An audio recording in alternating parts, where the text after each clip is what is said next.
2025'in ilk koramallarını sizə göstərirəm. Artıq bunlar hərəkətə başlayıblarsa, bu o deməkdir ki, təbiət artıq uyanıb və insanlar koranmalardan qorxurlar adətən onları zəhərli ilan bildikləri üçün.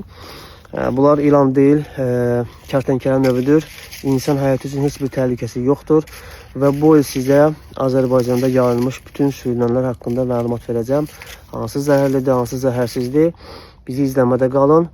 Koranmalar haqqında siz nə bilirsiniz? Onları zəhmət olmasa yorumlara qeyd edin. İndi mən bu şirin canlıları buraxmaq istəyirəm ki, getsinlər. Görə elə. Gedin. Getmək istəmirlər deyəsən.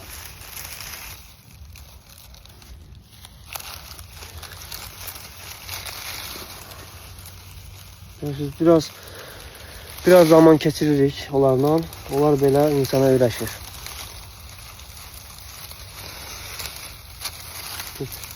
Get öndən.